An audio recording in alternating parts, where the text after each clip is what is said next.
अस्सलाम वालेकुम। आज के हम इस वीडियो में relationship of biology with other sciences को देखेंगे कि जो बायोलॉजी है उसका दूसरी साइंसेस के साथ क्या ताल्लुक़ है, क्या रिलेशनशिप है। आज की वीडियो में हम वो डिस्कस करेंगे। तो फर्स्ट इसमें है बायोफिज़िक्स के जो बायोलॉजी का फ़िज़िक्स के साथ क्या रिलेशनशिप है।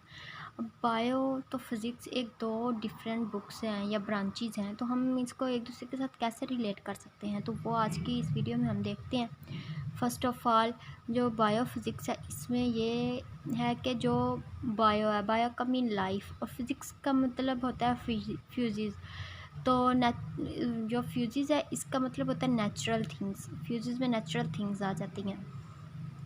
तो अब इसका बायो के साथ क्या रिलेशनशिप हुआ, तो वो हम देखते हैं कि जो फिज़िक्स है, अब ये फ़िज़िक्स में ये मैंने एक पिक्चर यहाँ पर लगाई हुई है, आप लोग को नज़र आ रही होगी। ये कुछ इस तरह का बना हुआ है। तो इसको कहते हैं लीवर। फ़िज़िक्स में इसको लीवर कहा जाता है। और अक्सर आपने ये पार्क वगैरह में भी झूला देखा होगा जिसको आम ज़ुबान में सीसा वगैरह कहते हैं।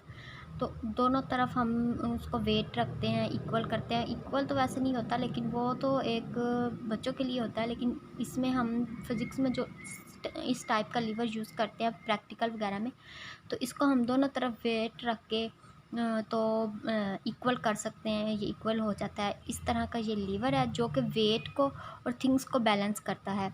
तो इसी तरह जो ह्यूमंस बीइंग हैं उनके अंदर लिम्स पाए जाते हैं। लिम्स का क्या मतलब हुआ, लिम्स जो अपर लिम्स हैं वो हैंड्स आ जाते हैं, और जो लोअर लिम्स हैं उनमें लेग्स और फीट्स आ जाते हैं। तो अपर लिम्स जो हैं, अब लोअर लिम्स जो हैं वो हैंड्स और फीट होते हैं इनमें।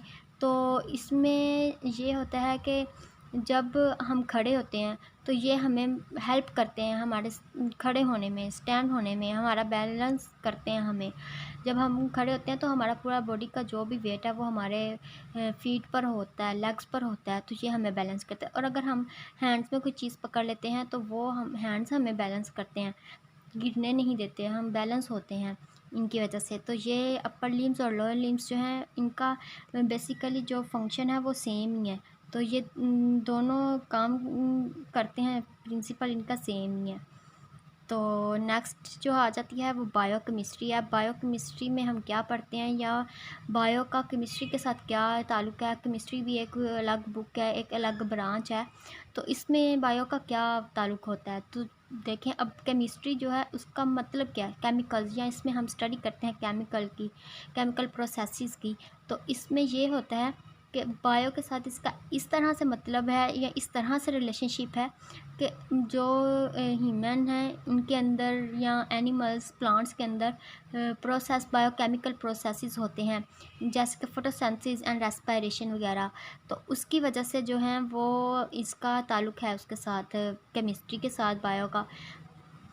क्योंकि बायो में प्लांट, एनिमल्स और ह्यूमंस वगैरह के अंदर रेस्पिरेशन और फोटोसिंथेसिस का प्रोसेस होता है। और केमिकल्स में भी जो है वो केमिस्ट्री में हम केमिकल्स पढ़ते हैं या उसकी प्रोसेस वगैरह पढ़ते हैं। अब जैसे कोई हम फूड खा लेते हैं, उसकी डाइजेशन होती है, तो प्रोटीन की डाइजेशन होती है, लिपिड्स की भी डाइजेशन होती है। ये जो सब डाइजेशन प्रोसेस है ये बायोकेमिकल प्रोसेस है। इस तरह से बायो और केमिस्ट्री दोनों का आपस में ताल्लुक़ है। तो जो नेक्स्ट है वो है बायोमेट्री और या फिर बायोमैथमेटिक्स। अब बायोमेट्री या बायोमैथमेटिक्स, हम बायो का या मैथ का एक दूसरे के साथ क्या ताल्लुक़ है, तो ये हम देखते हैं कि आप अगर देखें तो बायो हर चीज़ के साथ रिलेट करती है, हर ब्रांच के साथ रिलेट करती है। तो इसमें ये है कि जो है जो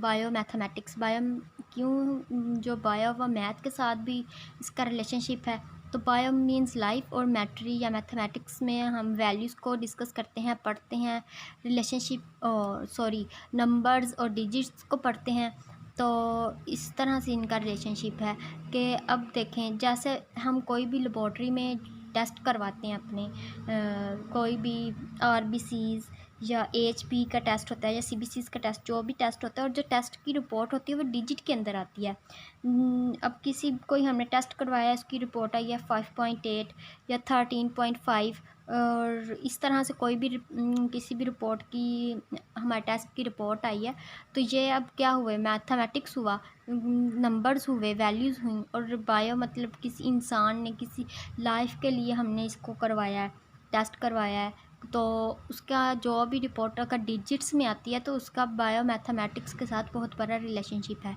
बायोलॉजिस्ट जो हैं वो मैथमेटिक्स के रूल्स को अप्लाई करते हैं टेस्ट करने में।